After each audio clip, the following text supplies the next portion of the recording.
Muchas gracias. Bienvenidos a esta clase sobre indicadores de sostenibilidad en los procesos agrícolas.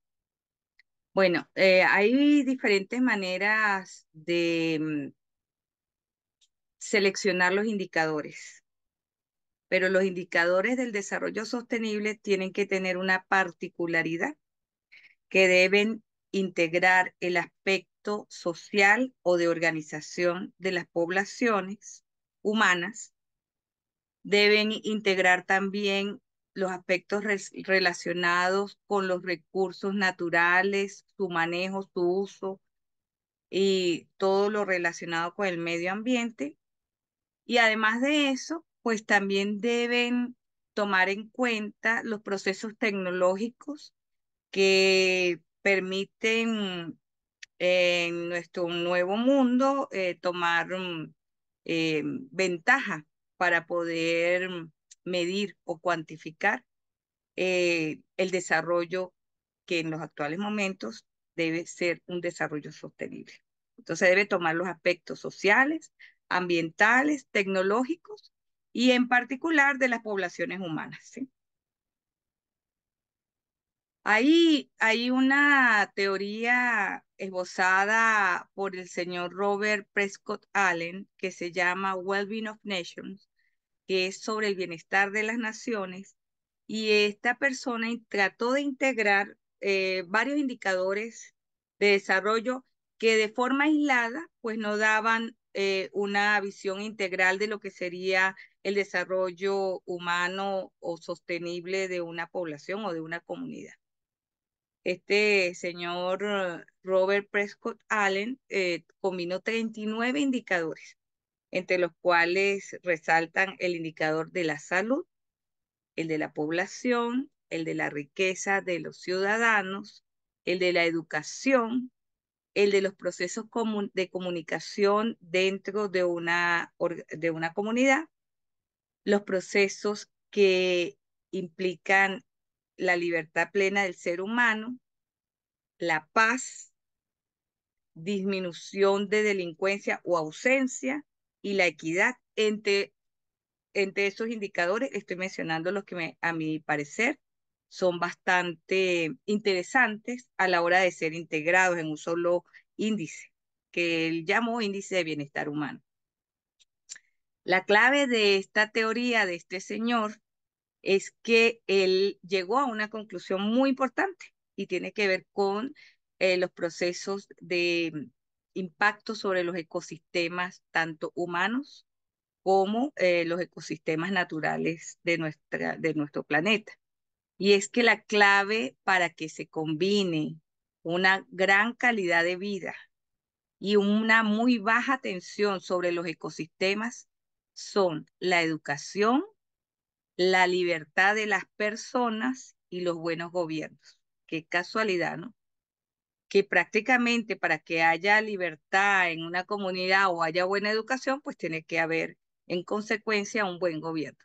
Y esto es lo que él reconoce como una buena orientación para el desarrollo de un país. Entonces, fíjense que hay cosas que en el desarrollo sostenible, de manera cualitativa la estamos tomando en cuenta, pero que ya existen otras teorías que vinculan necesariamente la forma como las comunidades se organizan. Y esto tiene que ver con libertades y educación fundamentalmente de las personas. Entonces, en cuanto a esta teoría, él resalta también que de los casi 200 países que forman parte de las Naciones Unidas, por lo menos 141 países ubicados fundamentalmente en África, en el Medio Oriente, en Asia Central y algunos países de Latinoamérica, presentan altos niveles de privaciones para los seres humanos, los cuales incluyen discriminación de género y degradación del medio ambiente. Em, También resalta en sus estudios este señor que países como Dinamarca, Noruega, Islandia, Canadá mantienen una buena ubicación en el índice de desarrollo humano que conocemos nosotros como el IDH, que mide algunas de estas variables, algunas, no todas, Por ejemplo, Estados Unidos, que se encuentra en el número entre el 8 y la posición, siempre está en los primeros 10 lugares de IDH. Sin embargo, cuando se analiza el índice de bienestar, aparece ubicado en un lugar un poco más lejano, como cerca al 27 o 30 lugar. O sea, está bien, no está en en los primeros 10 países, sino que se encuentra un poco más allá. ¿Por qué? Bueno, porque él toma en cuenta otros elementos que tienen que ver mucho con eh, la privación de la libertad del ser humano en general, pero enfocando también mucho el tema de la mujer, ¿sí? Como ha sido discriminada en algunos países, donde se le priva incluso hasta, tienen prohibido hasta cantar, ¿no? O sea, cosas increíbles que ocurran en el siglo XXI, pero están ocurriendo, ¿no? Es una forma de discriminación. Bueno, entonces, los indicadores, como les comento, el mejor indicador es aquel que mide con mejor precisión o el que califica con mejor precisión el estado actual de una condición. En el caso que estamos hablando, pues son indicadores de desarrollo sostenible. ¿Por qué les comento un poco todo esto? Pues porque es importante conocer cómo nosotros cuando hablamos de desarrollo sostenible tenemos que medir variables que no solamente están midiendo la calidad del medio ambiente, que es en lo que la mayoría de los indicadores resaltan, que no es porque no sea menos importante, pero es que está muy vinculado el desarrollo social o del ser humano con la calidad del medio ambiente y en consecuencia con el aspecto económico también de una sociedad. Entonces, bueno, en el estudio del bienestar de las naciones, pues resaltan países como eh, con alta relación de bienestar humano y calidad ambiental, como Suecia y Suiza, y estos, en consecuencia, pues también tienen unos niveles altos de libertad, no nada más libertad social, sino libertad económica, resguardo de las instituciones o preservación, independencia de instituciones, que eso tiene que ver con la calidad de los gobiernos. Y por supuesto, una educación del primer mundo. Son aspectos básicos para poder tomar decisiones sensatas, pues, que propicien el desarrollo de una nación. ¿Cuáles son los indicadores que nosotros tenemos como referentes? Bueno, lo primero, ¿de dónde sacamos todos los indicadores? Bueno, hay como una línea del conocimiento que está esbozada en el capítulo del programa 21 de los indicadores del desarrollo sostenible en las Naciones Unidas, ¿sí?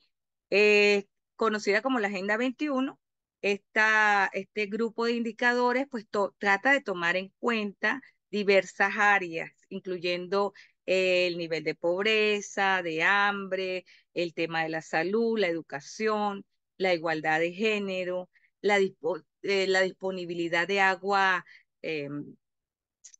potable, ¿sí? Porque puede haber agua, pero puede estar contaminada. Entonces, el indicador debe medir el acceso al agua que tienen las comunidades, el acceso a la energía, que tenga un nivel de trabajo digno, ¿sí? Decente, la industrialización también con aquellos resguardos ambientales propios de los países que tienen una buena legislación adaptada a las nuevas tecnologías, reducción de desigualdades en las poblaciones, es decir, hay indicadores que miden estas desigualdades, pero no son indicadores confiables en el sentido en que no nos dan una idea real de qué es lo que está sucediendo en determinada población. Por ejemplo, el índice de Gini es un indicador de la desigualdad, pero me puede decir que si tenemos un indicador que me está indicando que toda la población es más o menos igual, pero más o menos igual a qué?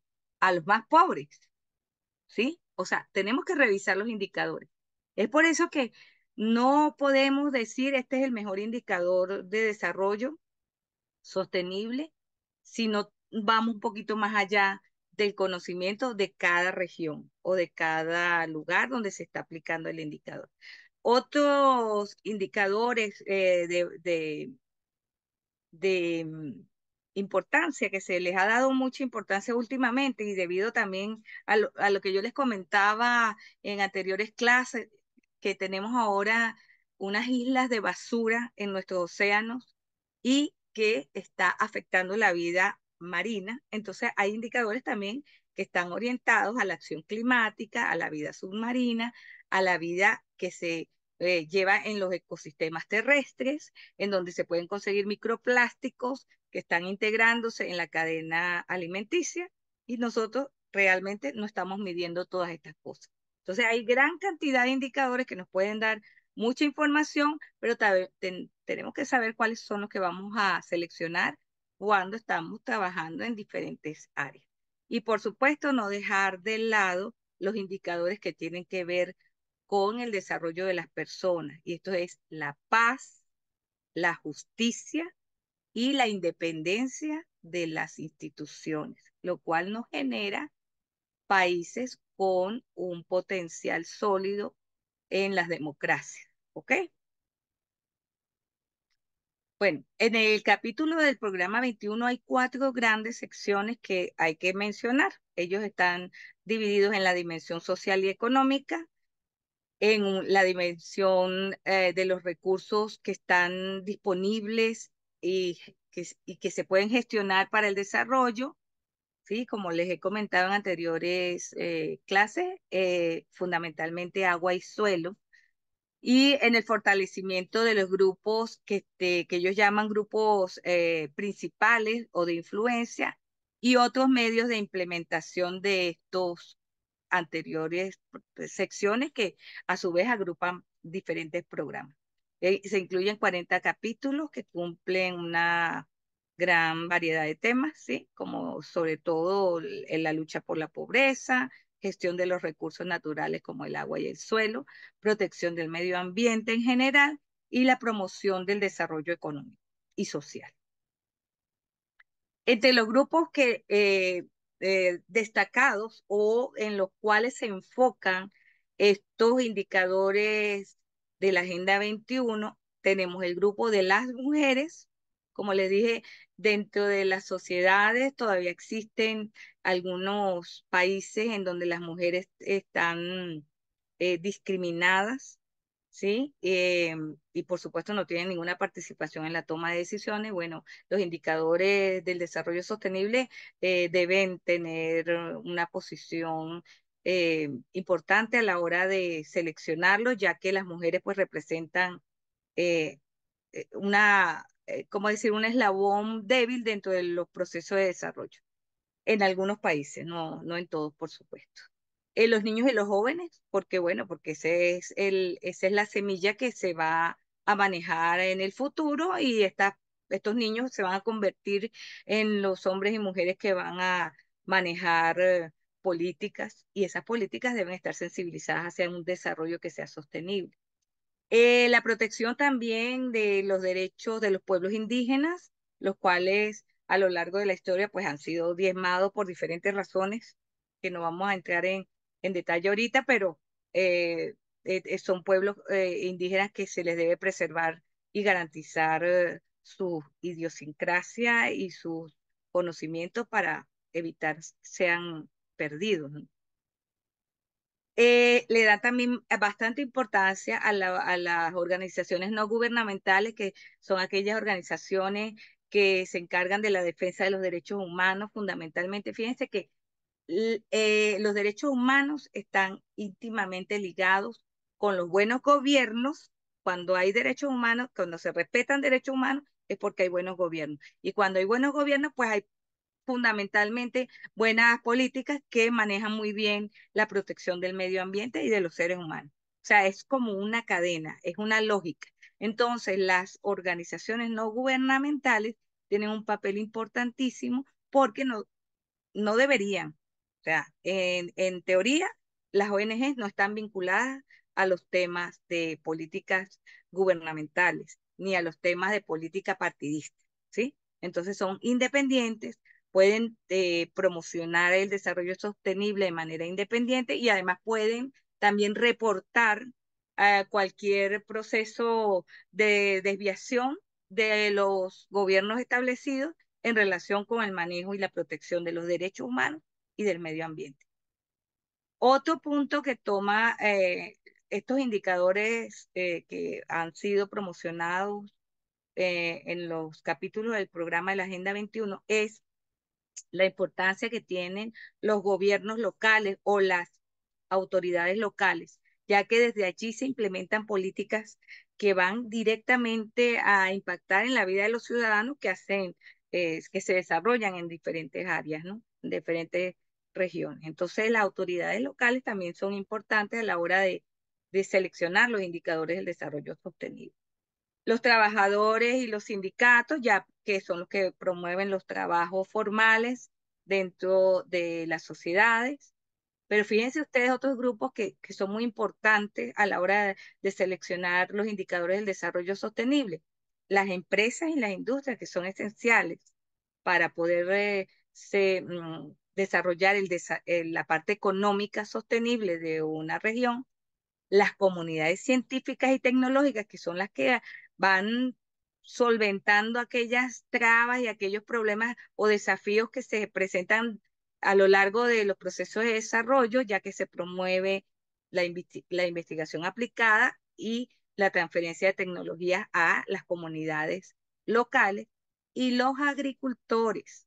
¿Por qué los agricultores? Bueno, porque especialmente aquellos que se encuentran en zonas rurales. ¿Por qué? Porque esos son los responsables de manejar los recursos naturales como el suelo, el agua, y también tienen mucho impacto en el manejo de los bosques y en la protección de los bosques, además de que pues, evidentemente son los que producen los alimentos.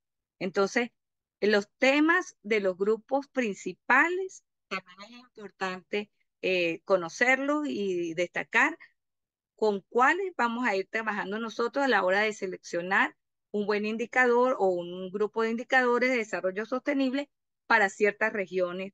En el caso que nos ocupa hoy, pues vamos a trabajar de los indicadores hasta nivel de finca, pero primero tenemos que ver lo macro a nivel de región, primero a nivel de continente, después a nivel de región, después a nivel de país, después a nivel de municipalidad o distrito y después a nivel de finca. Llegamos hasta nivel de finca. Pero los indicadores van de lo macro a lo micro. En este caso, hasta el grupo que nos interesa en estos momentos, que es el grupo de agricultores, por supuesto, con las diferentes variables que pueden tener de acuerdo a cada región. ¿Cuáles son las limitaciones? Por supuesto, ningún indicador es perfecto. Una de las fallas que ha tenido la promoción de los indicadores de la Agenda 21 es, primero, que son difíciles de recolectar, ¿sí? ¿Por qué? Porque en los países con menores recursos, en donde ocurren procesos de contaminación muy importantes o de gran magnitud, es muy difícil recoger la información porque no existe infraestructura para que ocurra. Bien sea porque son países que están en guerra, bien sea porque son, mire, hay que desconfiar de aquel país que se haga llamar República Democrática de, porque de democráticos no son, no tienen absolutamente nada. Entonces son países que no tienen democracia, en donde no hay seguridad para las personas, para los bienes, y mucho menos para los investigadores que van a ir a recoger los datos, ¿no? Entonces, existe cierta laguna en la recolección de datos debido también a que es complejo en algunas zonas, no digo que en todas, pero en muchas zonas del planeta, pues es complejo y peligroso, inclusive. Otra cosa es que los indicadores, cuando se generalizan, no reflejan necesariamente la realidad o las necesidades de las regiones o de las localidades. Entonces, es importante también conocer las diferencias regionales, ¿sí? Y por eso de allí la importancia de seleccionar los indicadores que sean necesarios para evaluar cualquier proceso de desarrollo o que haya necesidad de adaptarlo porque existen necesidades o contextos muy específicos que debemos nosotros ajustar ciertos indicadores. Muchas veces otro problema es que algunos de los indicadores del desarrollo sostenible no son precisos. ¿A qué nos referimos con precisión? Bueno, que hay algunos indicadores que son cualitativos y no son cuantitativos. Por ejemplo, ¿cómo podemos medir la paz? ¿Sí? Es algo difícil de medir. ¿Cómo podemos nosotros medir la justicia en un país? Bueno, habría formas, pero habría que cuantificarlo, ¿sí? Por ejemplo, qué porcentaje de paz hay en cierta región o qué porcentaje de aplicación de la justicia hay en alguna región, con quién lo vamos a comparar, ¿sí? Es un poco difícil cuando el indicador tiene gran carga cualitativa. No es imposible, pero es un poco difícil de medir. El otro es que la mayoría de los indicadores del desarrollo sostenible necesariamente se vinculan lo cuantitativo con lo cualitativo. Y ahí viene algo parecido, cómo medimos la paz, pero medimos la calidad de vida o el bienestar subjetivo de las personas. Yo recuerdo haber leído un artículo, bueno, de hace como unos 6, 7 años, no tal vez más, ponte unos 10 años, un artículo que decía que las personas de Cuba eran las personas más felices del mundo. ¿Cómo midieron la felicidad de los cubanos? Me preguntaba yo. Le preguntaron con qué se están comparando, o sea, ¿son felices en relación con qué? Porque con la calidad de vida que tienen, el bienestar es algo muy subjetivo. Entonces, una persona puede ser feliz con muy pocas cosas, ¿ves? Para vivir, para sobrevivir. El simple hecho de estar vivo para algunas personas eh, puede decir que les genera felicidad o bienestar. O sea, es muy subjetivo. Y estoy poniendo este ejemplo de Cuba porque todos sabemos que ese es un país que siempre ha tenido muchas carencias y sobre todo la libertad es algo que se presenta, que no se presenta, mejor dicho, allá. Entonces, la forma, ¿cómo medimos eso? Es muy es subjetivo y dependiendo del parámetro con el que lo estamos comparando. Si tú le dices a una persona que carece de mucho, que carece de lo básico para vivir, pero que está viviendo en Irán, una mujer, por ejemplo, de Irán, donde no puede ni siquiera expresarse libremente, bueno, por supuesto que ella por el simple hecho a lo mejor de estar viva dirá, yo me siento feliz o miedo. O sea, es muy cualitativa la forma de medir. Otro aspecto es que es muy costoso, ¿sí? Implementar indicadores que nos puedan dar una, una guía de lo que es el desarrollo sostenible de una región, pues hay que tener recursos económicos para poderlos monitorear, ¿sí? Reportar. Las desigualdades también es otro aspecto que puede enmascararse, ¿sí? Recuerden otra cosa, los países presentan sus indicadores de acuerdo a, a quienes presentan los indicadores, cuando uno lo ve, pues uno dice, el que hizo el indicador está presentando una realidad que tal vez puede ser manipulada, ¿no? En algunas regiones del planeta, pues podemos ver que se pueden manejar o manipular los resultados, las estadísticas. Hay países que realmente presentan unas estadísticas que nadie se las cree, ¿sí? Entonces, no es fácil comprobar todo esto, pero es fácil inferir que hay mucho de subjetividad y de manipulación en muchos de estos indicadores. No en todo, pero se pueden manipular, sobre todo aquellos que tienen que ver con los aspectos cualitativos y el sentimiento del bienestar de las personas. Bueno, hay otro, les di un paseo por lo que son los indicadores referentes para todos nosotros. Los referentes son los indicadores del desarrollo sostenible que maneja las Naciones Unidas. Pero hay otros indicadores que son más técnicos, que son los que usan los científicos, que tienen que medir. El indicador debe generar un número o un porcentaje que te dé una visión un concepto que te diga que las acciones humanas están generando un estado en el recurso natural que estamos nosotros evaluando y que a su vez hay un ser humano que está generando una respuesta a ese impulso que se generó. ¿Ok? Ese es el modelo conceptual que se conoce como impulso, estado, respuesta.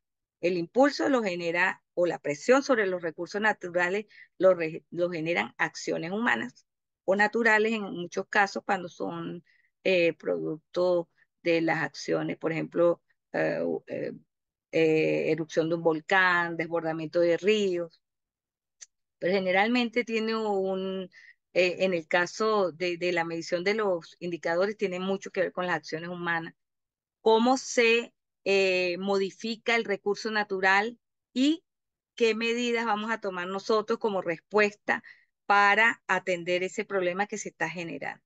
Entonces es lo que se conoce como el modelo impulso estado respuesta. Por ejemplo, ¿cuáles son aquellos indicadores que miden impulso o las acciones humanas? Cuando hacemos cambios del uso de la tierra, es decir, pasamos de agricultura a ganadería, pasamos de bosque a pastizal, el porcentaje que estamos regando, ¿sí? La cantidad de árboles talados en una determinada área, eso también a nosotros nos puede dar indicadores de emisiones de gases de efecto invernadero. Acuérdense que cuando se talan los árboles estamos impactando directamente, fundamentalmente, el CO2 en el medio ambiente, porque los árboles pues secuestran CO2, pero también cuando tú lo cortas liberas CO2. Entonces hay emisiones. Emisiones cuando producimos fertilizantes, como los óxidos de nitrógeno, emisiones en algunos casos cuando estamos utilizando tecnologías muy anticuadas, como la emisión de los CFC, que son los refrigerantes para los aires acondicionados más antiguos. Es decir, dependiendo de la acción humana, tenemos nosotros un indicador que puede medir ese impulso. Este impulso, como les digo, es el que genera la acción humana, pues en el caso del cambio de uso de la tierra, también hay que tomar en cuenta eh, en cuánto tiempo se ha modificado ese cambio del uso de la tierra. Sí, porque si eso ocurre en un corto periodo de tiempo, tiene mayor impacto y el indicador de sostenibilidad debe medir ese tiempo en el que cambió el uso. Es necesario conocer el tiempo para poder nosotros también conocer la forma como vamos a accionar o a recuperar en el caso, por ejemplo, de deforestación, de cambio de uso de bosque a ganadería, porque estamos sembrando pasto, pues es necesario determinar en el indicador el tiempo en el que ocurrió ese cambio, ¿sí? Por ejemplo, en las tierras bajo regadío, el porcentaje de las superficies regadas en relación con el total de las tierras cultivables de la región que estamos nosotros evaluando. ¿Sí? ¿Por qué? Porque medimos ahí el grado en que se utiliza el agua en relación con la producción de alimentos o tierras cultivables. Entonces, ¿qué se consideran tierras cultivables? Aquellas que tienen en su superficie sembrados cultivos temporales, pero también huertos, barbechos. Es decir, si hay una tierra en reposo, esa también, que en algún momento fue cultivable, esa también es una tierra que se debe considerar a la hora de sacar el indicador de las tierras bajo regadío. En el caso de cambio de uso por tala de bosques, observen, bueno, esta es una gráfica un poco antigua, no conseguí una reciente, increíblemente, no sé por qué no aparecen ya este tipo de estadísticas. Sin embargo, vean ustedes en los países que aparecían, yo creo que esta tiene como 8 o 9 años de antigüedad. Cantidad de tala de bosques. Y vean ustedes que los países que tienen, por supuesto, son países ubicados en el trópico como Brasil. Aquí aparecen varios de Latinoamérica, ¿no? Pero también en África está Tanzania, Nigeria, el Congo, Zimbabue, Venezuela, Bolivia, México, Camerún, Camboya, Ecuador. Todos están ubicados en el Ecuador. ¿Por qué? Bueno, porque nosotros en las zonas tropicales es donde está la mayor cantidad de bosque.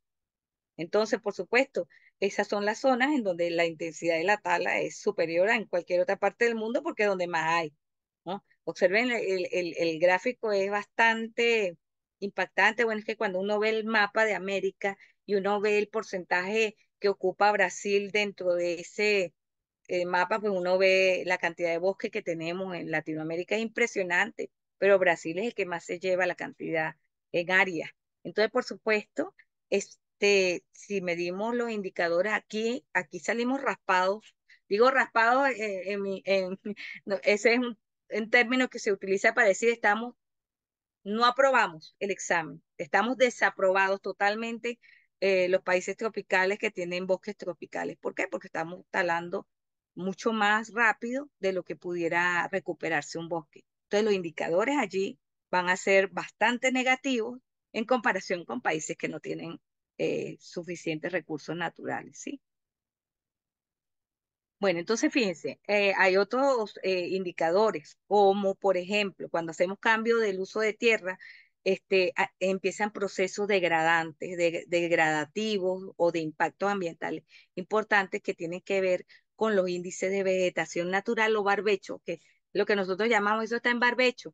Bueno, cuando tú deforestas, quitas el bosque, llevas a pastizal, si dejas de manejar el pastizal, también ocurren procesos naturales tratando la naturaleza de recuperarse de manera natural y esos son los índices de vegetación que van quedando, pero ya no son árboles, sino vegetaciones más bajas, ¿sí? Y eso más tarde que temprano, más temprano que tarde, perdón, va a llevar a un nivel de desertificación o degradación del suelo a nivel de tener algo parecido a lo que está en la imagen, que es un suelo prácticamente muerto, no cultivable. Entonces hay cambios en el estado de la tierra que tú tienes que medir como la superficie que es cultivable por habitante, que cada vez se hace más pequeña, cada vez se hace mucho más pequeña, no nada más por el tema de que el suelo eh, perdió todos los nutrientes, sino porque no hay agua, eh, agua disponible también para regadío. Entonces, o porque en consecuencia contraria es una superficie que ha sido afectada por desbordamientos de río y anegamiento constante, lo cual también degenera el suelo y cuando se pierden nutrientes, pues llega un momento en que el suelo ya no es fértil para el cultivo de alimentos, ¿no? Entonces, estamos haciendo unos cambios en el uso de la tierra que pueden generar unos impactos muy agresivos en el medio ambiente y por supuesto cambia totalmente nuestros indicadores de sostenibilidad allí, pues van a reportar ese cambio en el uso de la tierra y en los efectos que está generando en el deterioro del suelo para poder producir alimentos. Hay una forma también de conocer el índice de la vegetación o biomasa. Acuérdense que cuando ustedes ven en el mapa mundi del planeta, ven, qué bonito se ve África, algunas partes de África verdecita, Suramérica verdecita, algunas partes, no todas, por supuesto, pero sobre todo donde la cuenca amazónica verdecita se ve muy bien. Bueno, eso se puede, no necesariamente tenemos que ir al sitio para saber cuándo está ocurriendo un cambio en el recurso natural. Hoy en día los satélites ayudan mucho a conocer la evolución de la actividad, sobre todo a nivel de bosques, ¿no? Y nos facilita la información para generar unos indicadores. En este caso, la tendencia a la pérdida de la biomasa, que son los bosques o las zonas verdes de nuestro planeta, y la tendencia a la desertificación, que es la formación de desiertos. Esos son indicadores que podemos tomar utilizando la tecnología, en este caso el uso de los satélites para precisamente reconocer los índices de vegetación. Ahí podemos entonces nosotros también conocer cómo se ha ido disminuyendo la superficie de bosque, por qué tipo eh, por qué tipo de vegetación ha sido eh, suplantada, si es, supongamos que estamos modificando un bosque primario a cultivos frutales. Bueno, el impacto en el indicador de desarrollo sostenible no va a ser más grande que si quitamos un bosque y lo suplantamos por pasto. O sea, en la medida que nosotros tenemos mayor cantidad de árboles, así sean frutales, estamos siendo más amigables y respetando las prácticas más sostenibles que si hacemos la modificación de árboles a gramíneas, en este caso pastizales. ¿Ok? Sobre todo porque además de eso, los indicadores tienen un componente que es sumatorio, porque generalmente cuando se cambia de bosque a pastizales, está también impactando el tema de que estamos cambiando, estamos agregando producción animal y ustedes, si algunos de ustedes han seguido mis clases anteriores, pues se pueden dar cuenta que la producción de alimentos de origen animal tiene mayor impacto ambiental que la producción de alimentos de origen vegetal. Los indicadores, bueno, nosotros aquí vemos, por ejemplo, en este mapa de Sudamérica podemos ver la cobertura del suelo en relación, por ejemplo, el suelo cubierto con árboles es lo más verde. Entonces observen ustedes que tenemos la cuenca amazónica, ¿sí? Que es considerablemente grande. Tenemos cultivos de menor tipo cultivos artificiales o cultivos eh, manejados por el ser humano. Entonces tenemos en menor proporción. Cuando tenemos arbustos pequeños que no son tan altos, el tipo de bosque como el tropical, sino más pequeño, es marrón. Y así vamos entonces viendo la forma como cómo se va moviendo la vegetación o cómo se va presentando la vegetación en en este caso, Suramérica, ¿no? Lo que ustedes ven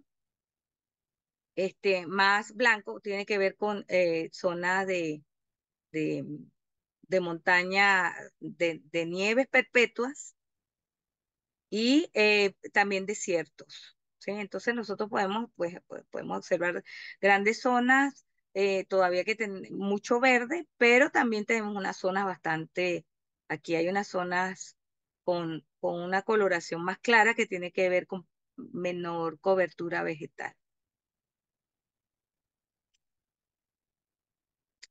El nivel de certificación, como les decía, es uno de los indicadores de mayor impacto en el tema ambiental. Y esto tiene que ver porque cuando se convierte una zona o va perdiendo la vegetación, pues tiende inevitablemente a convertirse en un desierto a lo largo de los años. Estos procesos pueden ocurrir em, en eras geológicas o ocurrían en eras geológicas anteriormente. Hoy en día hay procesos de certificación muy acelerados y por eso es necesario medir este tipo de indicadores porque es un proceso que impacta directamente a la producción de alimentos. Ok, superficies cultivables por habitante. ¿Por qué esto es importante? Bueno, porque la población mundial sigue creciendo y la superficie agrícola sigue disminuyendo por diferentes razones, entre esas el tema ambiental. Pero hay otra razón, que es la movilidad de la población rural, que en muchos casos no existe generación de relevo para que quede produciendo alimentos. En la mayoría de los casos, los jóvenes prefieren emigrar a las ciudades, a las grandes ciudades, porque, bueno, porque no hay condiciones tampoco para las personas que se quedan trabajando en la producción de alimentos. Entonces, pero además de eso, bueno, porque es que tenemos un problema con el agua disponible para regadío, las superficies que tienen suelos aptos para la producción de alimentos de origen vegetal. Es el deber ser o la planificación de un buen ingeniero o de una persona que haga planificación del desarrollo de una comunidad agrícola debe velar porque las tierras de mejor nivel o de mejor calidad o de el mejor soporte debe ser destinado para la producción vegetal. La producción animal se puede dar en tierras un poco más marginales o de menos calidad, pero la producción vegetal debería ser, deberíamos destinar los mejores suelos del planeta para producir alimentos de origen vegetal, ¿sí? ¿Por qué? Porque la demanda de una planta que genera frutos o que genera semillas es muy superior a, por ejemplo, a la producción de gramíneas o de pastizales. No sé si me hago entender, pero es importante, por ejemplo, que los que planifican, los que tienen a su cargo las políticas, destinen las tierras de mejor calidad para la producción de alimentos de origen vegetal. También el tema de la salinización de los suelos es un tema álgido, sobre todo en zonas donde la producción agrícola ha sido intensa o de carácter en la producción de alimentos convencional, o sea, usando insecticidas, fertilizantes químicos, el proceso de maquinaria, todo eso, produce salinización de suelos.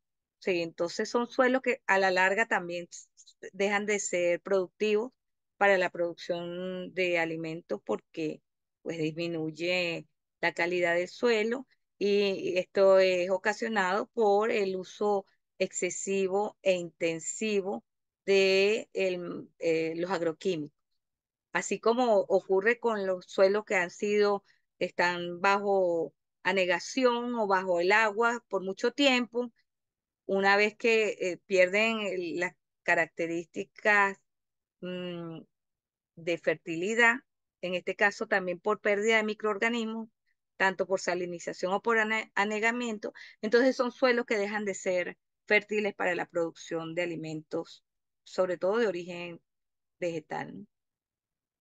Bueno, el otro tema que tenemos también que manejar muchísimo en la producción agrícola es la existencia de residuos peligrosos en nuestras unidades de producción, cercanos a vertederos de residuos orgánicos o por contaminación también con productos o metales pesados por el uso de la minería.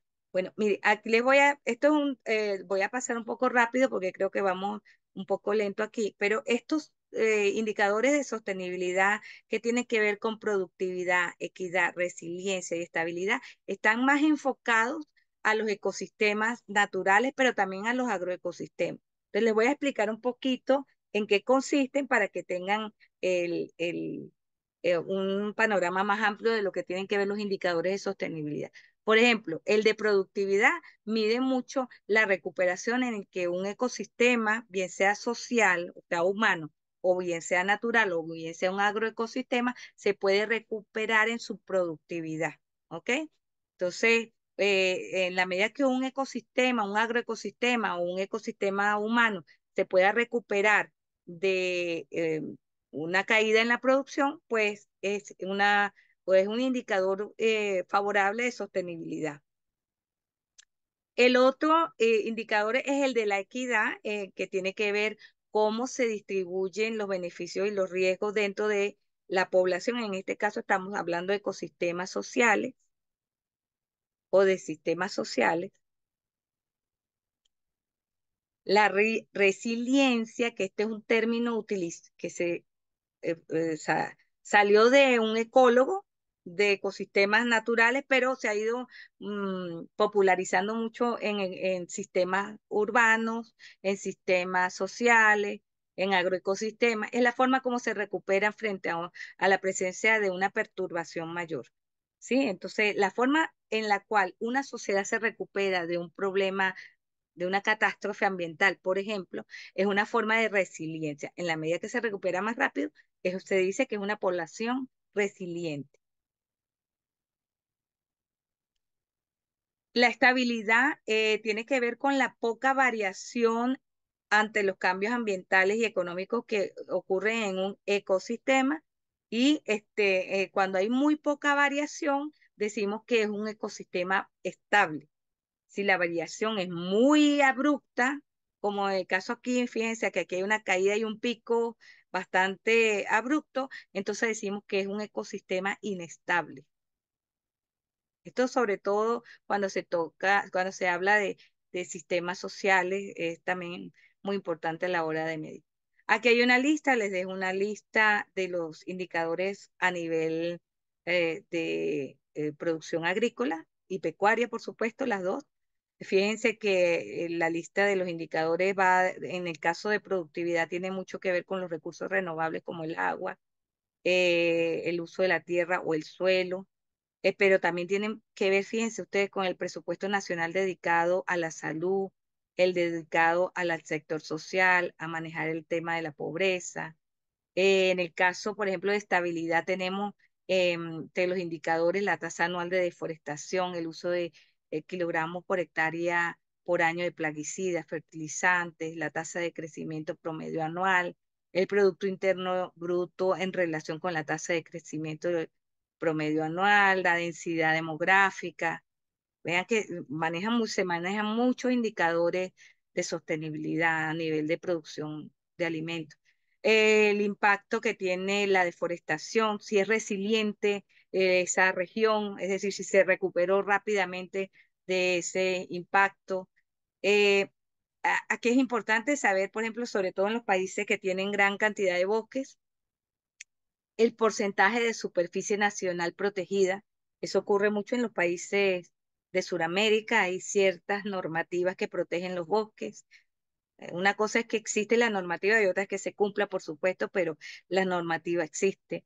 El índice de libertad humana, vean ustedes que vuelve a aparecer el tema de la libertad, de de los buenos gobiernos, el porcentaje de la deuda en relación con la exportación, y miren, este dato es importantísimo, el porcentaje de graduados en ciencias.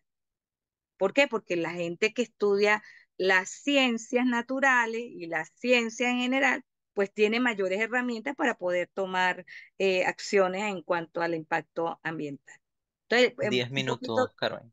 ok, voy a acelerar. Bueno, entonces fíjense, el índice de libertad económica es muy importante cuando estamos hablando de los indicadores de sostenibilidad, porque está, como les digo, es una cadena que está vinculada la libertad, tanto económica como social, y la integridad de las personas está muy, muy relacionada con el manejo ambiental de cada región, ¿sí? Que tiene que ver con el Estado de Derecho, y esto está vinculadísimo, vinculadísimo a los derechos de propiedad.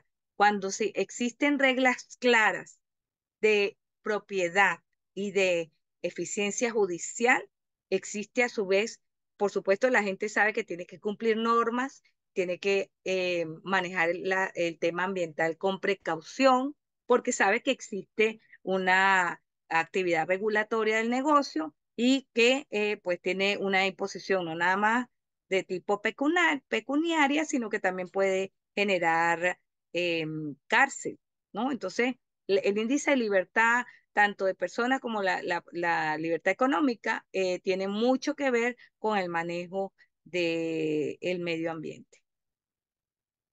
Bueno, aquí sigo la lista es bastante larga, pero les queda a ustedes para que la revisen. Vean, aquí aparece también entre los indicadores de sostenibilidad en relación con la equidad, el porcentaje de especies animales amenazadas, porcentaje de la población con acceso al agua potable. En la cuenca amazónica, una de las zonas con mayor cantidad de agua dulce en el planeta Tierra. Y sin embargo, muchas de las poblaciones que están en esta cuenca amazónica no tienen acceso a agua potable. Es algo inaudito, pero es así. El consumo de energía por habitante, eso también tiene que ser con el uso de los combustibles fósiles, cómo se está manejando ese tema. La densidad demográfica a nivel rural, como les decía, la población rural cada vez es menor. A nivel de fincas también hay indicadores y se los dejo aquí para que los revisen. Uno muy importante, el porcentaje de materia orgánica del suelo, el rendimiento que tiene, el rendimiento productivo de las plantas en relación con el insumo de nutrientes, a menor insumo de nutrientes mejor, porque entonces eso quiere decir que el suelo es más fértil, tiene mayor porcentaje de materia orgánica. Eso también nos dice a nosotros que hay menor lavado de fertilizantes, que la actividad a nivel de suelo es altísima porque hay muchos microorganismos que están trabajando. O sea, los que han visto mis clases saben que el suelo es fundamental, la vida debajo del suelo, que es tan importante como lo que nosotros producimos en la parte superior del suelo. La profundidad del suelo es otro tema que tenemos que manejar, el horizonte A, el horizonte donde está la capa que las plantas, de donde las plantas absorben la mayor cantidad de nutrientes. Entonces, ese horizonte A en centímetros, mientras más profundo, mejor. O sea, son indicadores que a nivel de finca, pues nos dicen a nosotros cómo estamos funcionando y cómo está funcionando nuestra unidad de producción. En áreas donde hay poco, el indicador con el uso, el menor uso de insumos en un área nos da también una percepción de cómo estamos manejando nosotros nuestro suelo. Recuerden las clases que les comentaba que debemos alternar con plantas como los frijoles, porque son plantas leguminosas que asocian muy bien las bacterias que fijan nitrógeno. Ese manejo por debajo del suelo es tan importante como por arriba, porque los microorganismos pueden trabajar a nuestro favor. Es decir, nosotros manejando el suelo, manejamos también la producción y la productividad a nivel económico. Bueno, el ingreso familiar, si no manejamos nosotros los ingresos de las comunidades rurales, pues muy difícil que sigamos, o sea, vamos a seguir perdiendo comunidades rurales cuando la parte económica no se está manejando bien. El manejo de las plagas y de las enfermedades, eso también nos da un indicador. Bueno, ahí les dejo el resumen de los indicadores ambientales, los económicos y los sociales. Ya les fui dando más o menos eh, por dónde podemos nosotros orientarnos a la hora de seleccionar los mejores indicadores. Ya les dije que no hay un solo indicador que sea fiable, tenemos que manejar una serie integrada de indicadores porque debemos vincular lo socioeconómico con lo cultural, con lo ambiental. Y una vez que tengamos nosotros bien claro el panorama regional, pues podemos también hacer adaptaciones que se han dado en otras regiones y que tal vez pueda ser de uso para cada región en particular. Bueno, oigo comentarios, aportes, dudas.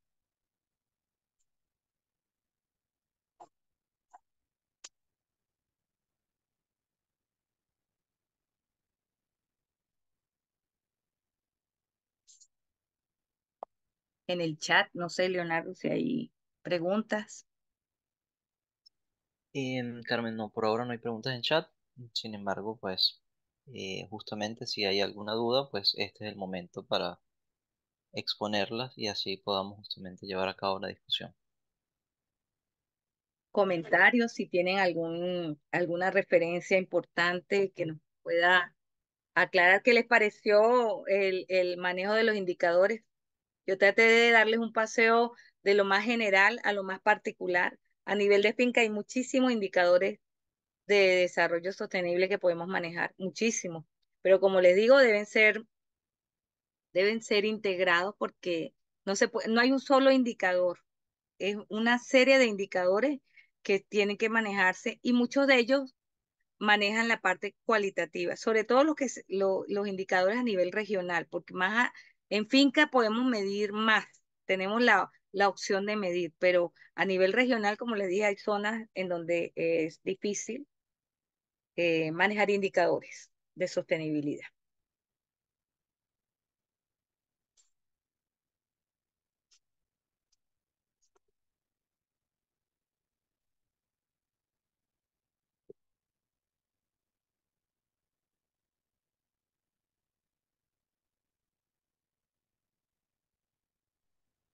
Carmen, pues al parecer todo quedó súper claro. Entonces, si tal vez aprovechamos estos últimos 3 minutos antes de llegar a la hora para llevar a cabo una conclusión global que usted considere importantes sobre el tema, pues se lo agradecemos.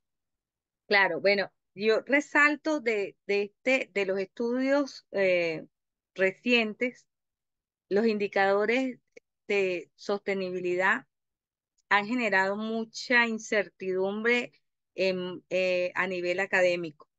Y les comentaba en parte porque hay muchos indicadores que son muy manipulables. Sin embargo, hay una característica en común, que los indicadores de sostenibilidad están muy vinculados a la libertad del ser humano. Parece mentira, pero en la medida en que tú reportas mayor libertad en las personas, me refiero a la libertad en la comunicación, la libertad de tener propiedad privada y respeto hacia la propiedad privada, la libertad, las libertades en generales, ¿sí? Generan inmediatamente generan una acción que las personas deben responder por lo que ellos son, por lo que son dueños. Y al tú tener que responder por lo que es tuyo, tú también tienes consecuencias que pueden acarrear sanciones a nivel de dinero, pero también a nivel judicial. Entonces, cuando los países tienen bien claras las reglas, esas reglas incluyen, yo te permito a ti producir, tienes libertad de producción para que generes ingresos económicos, pero debes cumplir también con ciertos parámetros de producción que generan también un manejo adecuado de los recursos naturales. Y esto es muy importante porque en los países donde menos libertades hay, están ubicados en la zona verde del planeta. Entonces ahí es donde tú ves el poco de países que se llaman democráticos, que no son democráticos, que República Democrática de X. Y resulta que ahí la libertad no existe, entonces son países donde se hacen la mayor cantidad de violaciones, no nada más de derechos humanos, sino en temas ambientales están ocurriendo cosas gravísimas como una minería ilegal, extracción, contaminación de aguas superficiales, pero también subterráneas, disminución del área del bosque, o sea, ocurren muchas cosas que utilizando la teledetección, o sea, los satélites nos han servido para evidenciar retroceso del bosque. Bueno, esos son países que tienen que tomar, alguien tiene que tomar acciones porque pues estás destruyendo parte de un legado que es mundial, no es nada más a nivel del Ecuador o de los países tropicales. Es un tema que debería ser tomado con más atención y que, bueno, lamentablemente no se está haciendo. Ahí veo que alguien necesita intervenir. Sí, Alvin. Carmen, así es. Alvin, por favor, adelante.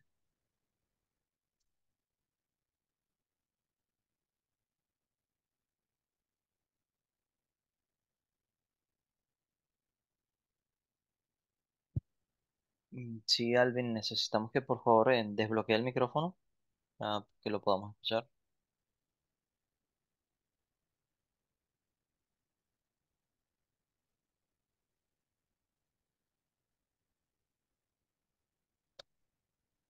O también puede escribir la duda en chat y trabajamos en base a eso.